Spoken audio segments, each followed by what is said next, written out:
Mes amis, bonjour. On se retrouve encore une nouvelle fois pour une nouvelle vidéo. Et cette fois-ci, on va parler de quoi? On va parler de ma décision finale de partir, de quitter une banque traditionnelle, une banque physique. Vers où? Vers une banque en ligne. On va voir c'est laquelle pendant le reste de la vidéo. Allez, c'est parti. Nous revoilà mes amis. Pour les gens qui ne me connaissent pas, je m'appelle Samy de la chaîne Samy Vlogs. Je suis là pour vous parler des bons plans, des banques en ligne, des néobanques ou alors de cartes bancaires. Donc on se retrouve encore une fois pour une nouvelle vidéo. Avant juste d'attaquer la vidéo et de rentrer dans le vif du sujet, pour les gens qui ne savent pas encore que désormais depuis plusieurs jours, je vous présente tous les jours des bons plans sur Instagram. Donc suivez-moi sur Instagram, pratiquement il y a tous les jours une sélection de bons plans, des choses intéressantes à ne pas rater. Donc n'hésitez pas à me suivre sur Instagram, sur ma story. Donc le lien est en bas dans la description. Donc mes amis, ça fait longtemps qu'on ne s'est pas vu. Et pourquoi? Parce que justement, j'ai pris une décision, comme je vous ai dit, donc dans la présentation, je voulais absolument quitter une banque traditionnelle, une banque physique que j'avais depuis des années et des années et des années. Et je vais donc faire une banque en ligne. Donc j'ai fait la première vidéo pour quitter, mais finalement je me suis dit je vais pas la publier avant de tester la mobilité bancaire. Du coup, je vous ferai une vidéo avec la décision plus la mobilité bancaire que j'ai testée pour savoir si elle marche ou pas. Comme désormais, maintenant, à chaque début de vidéo, je vous raconte ma petite histoire. Ma petite histoire, c'est que enfin, il y a très très longtemps, ça remonte à très loin, quand j'étais étudiant, j'étais à la Société Générale. Franchement, je trouvais que c'était une très très bonne banque, ça allait bien, il y a tout ce qu'il faut. Bon, il y a des frais, mais c'était à l'époque où il n'y avait pas encore de néobanque et de banque en ligne. Donc après un moment, pour je ne sais pas pour quelle raison, parce que j'avais déménagé, donc je suis parti à la banque postale parce que c'est la seule banque qui existait dans mon petit patelin. Donc j'ai pris la banque postale. En vrai, c'était pas une mauvaise banque, ça va, il y avait ce qu'il fallait. Moi, je suis je me considère comme un peu geek, donc je faisais beaucoup de choses sur Internet, donc j'avais rarement besoin d'un conseiller. Et franchement, ils étaient là pratiquement tout le temps. Le problème, voilà, c'est l'application qui bug, c'est le contact un peu difficile. Vous demandez des choses sur l'application, vous sert l'application, vous dit oui, il y a l'application, si vous voulez faire quelque chose, allez sur l'application, vous allez sur l'application, vous demandez un truc, 10 jours après vous appelez, on vous dit bah non, on n'a aucune trace. Et puis les frais. Alors les frais, je vais juste en dire un petit mot, mais ça ne concerne pas que la banque postale. La grosse connerie qui est apparue il y a 2 ans, c'est que maintenant vous payez quelque chose qui s'appelle la tenue de compte. Ça peut aller de 1 € jusqu'à 2 € par rapport, ça dépend des banques. C'est quoi? C'est rien. Vous laissez votre argent dans une banque et on vous dit, bah, nous, on le tient dans notre banque, donc il faut payer une sorte de loyer minimum 1 €. Donc la banque postale, c'est 1,10 €. Rien que pour le principe, ça m'a énervé, vous savez pas comment. Alors je ne parle même pas des cartes bancaires payantes qu'on me faisait payer, mais très très très cher pour des cartes juste normales, hein, des cartes bleues normales à autorisation systématique. Donc depuis 3 ans, j'ai décidé d'explorer le grand domaine, l'univers des banques en ligne et des néobanques. Ça fait 3 ans maintenant que je les teste. Mais depuis le début, je savais que je ne pouvais pas laisser mon salaire, mon argent dans une néobanque. Dans une banque en ligne, à la limite, ok, pourquoi pas, mais pas dans une néobanque, tout simplement par rapport aux histoires de blocage de compte, de chéquier et tout ça. Donc, je teste tout, néobanque et banque en ligne, mais dans ma tête, je me dirigeais directement vers une banque en ligne. Donc, après environ 1 an de sélection, j'ai éliminé tous les Before Bank, Orange Bank, j'ai gardé un trio de tête, ING, Fortunio et Boursorama, que je continue encore de tester depuis au moins 2 ans de plus encore que la première année. Donc en tout, ça fait 3 ans que je les teste. Donc 1 an plus tard, j'ai fait encore une deuxième sélection où j'ai supprimé cette fois-ci ING et je garde Fortunio et Boursorama. Quand j'ai dit supprimer, c'est pas forcément que je ferme le compte, mais c'est-à-dire que dans ma tête, je pars sur ça comme banque principale. Donc c'est Fortunio ou Boursorama on teste, c'est-à-dire que je garde mon compte principal à la banque postale et tous les mois je verse de l'argent sur ces banques-là pour les tester dans la vie de tous les jours, dans la vie de tous les jours. Donc je vous ai dit, donc on se retrouve maintenant avec Fortunio et Boursorama d'un côté. Franchement, les deux, elles sont vraiment pratiquement équivalentes. Fortunio, pour les gens qui ne le savent pas, c'est une très très bonne banque, hein. C'est une banque complète, hein. C'est une banque en ligne, bien sûr, mais c'est avec un chéquier, un crédit immobilier, des comptes épargne si vous voulez, des comptes d'épargne pour vos enfants si vous voulez, une application qui est pas très très riche par rapport à celle de Boursorama, une application, on va dire bien faite, un site internet qui est vraiment très complet, mais surtout il y a des petits services qu'on trouve que dans les néobanques et qu'on trouve chez Fortunio. Et au niveau des cartes bleues, pratiquement toutes les cartes de Fortunio vous permettent de faire des achats ou des paiements à l'étranger sans frais gratuitement.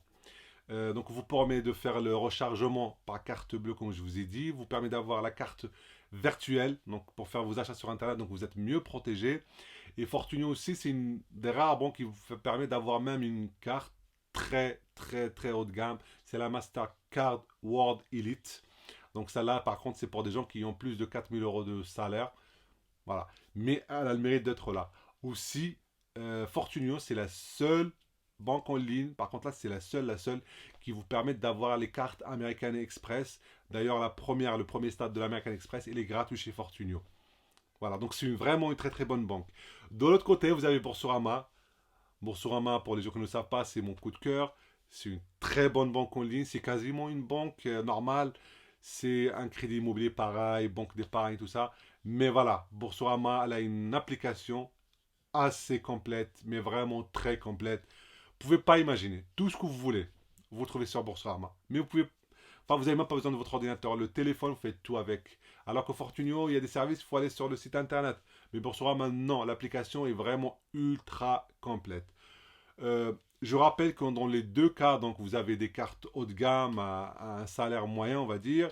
Il faut juste une utilisation par mois, par exemple, dans les deux cas. Pour les deux cas, vous avez une prime assez généreuse. Donc, je crois que c'est 110 € fait chez Fortunio, 110 € chez Boursorama. Si vous n'avez pas encore ouvert un compte chez Fortunio, chez Boursorama, allez-y dans le descriptif. Je vous mets le lien de parrainage. Donc, les deux, vous avez des primes de parrainage, mais par contre, je le reconnais, Boursorama vous permet d'avoir beaucoup plus de primes, c'est-à-dire que vous avez déjà, vous ouvrez un compte, vous avez une prime de parrainage.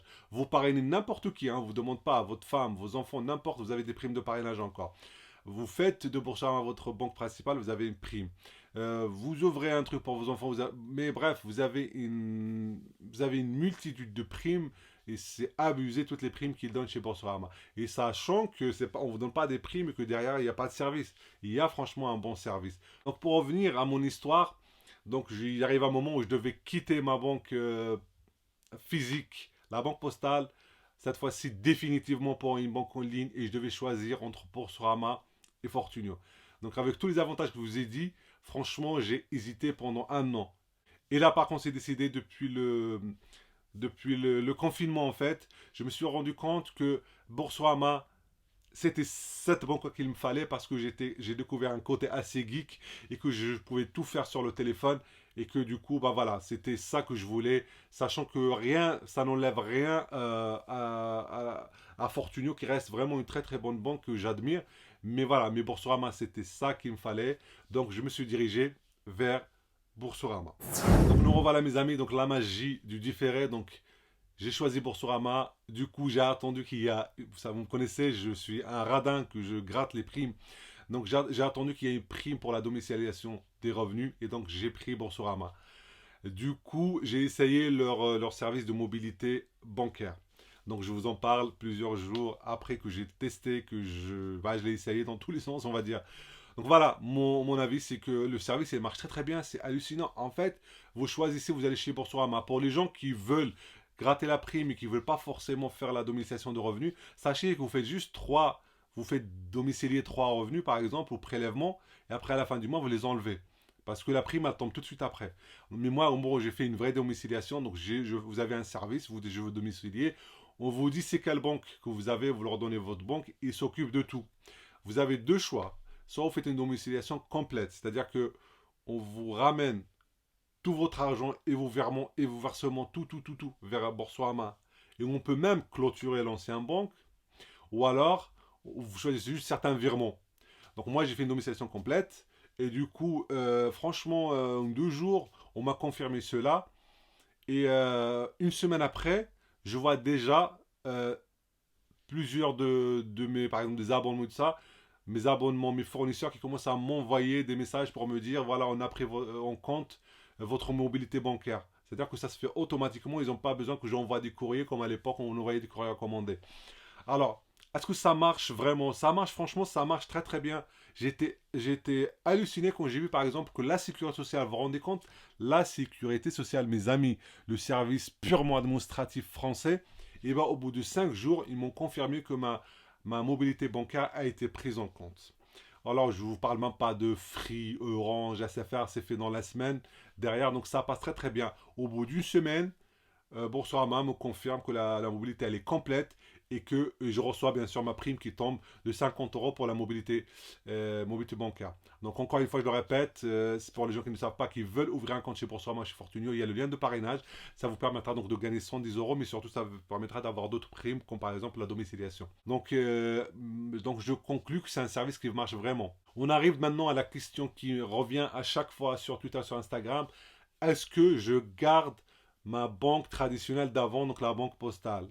On va répondre à cette question-là, mais s'il vous plaît, juste une dernière fois, si ce n'est pas encore fait, abonnez-vous, likez, commentez. Surtout, prenez le temps de vous abonner parce que vraiment, ça nous encourage. Donc voilà, pour répondre à cette question, eh ben oui, je la garde. Alors vous allez me dire, oui, mais attends, Samy Vlog, Samy, tu nous dis que là, tu as ouvert un compte à Boursorama et tu gardes toujours ton compte dans une banque traditionnelle. Oui, il n'y a rien dedans, mais je le garde. Pourquoi?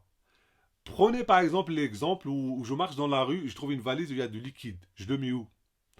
Prenez un exemple où je marche dans la rue, il y a un abonné assez généreux qui me dit, Samy, tiens, je te donne 20 000 euros pour ton travail formidable que tu fais. Donc j'en fais quoi de cet argent-là? Je suis obligé d'aller le déposer dans une banque traditionnelle qui accepte de l'argent liquide. Cette situation ne m'est jamais arrivée, mais vous le comprenez, on doit toujours garder une banque traditionnelle au cas où on a de l'argent, surtout de l'argent liquide qu'on veut déposer dans sa banque. C'était donc, je vous ai fait part de mon expérience. J'espère que cette vidéo vous a plu. Si c'est le cas, n'hésitez pas, posez vos questions. Et surtout, n'hésitez pas sur Instagram, comme je vous ai dit, il y a les bons plans que j'affiche tous les jours pour vous. Donc n'hésitez pas à me suivre sur Instagram. Sur ce, je vous souhaite une agréable soirée et je vous dis à très très bientôt pour une nouvelle vidéo. Au revoir.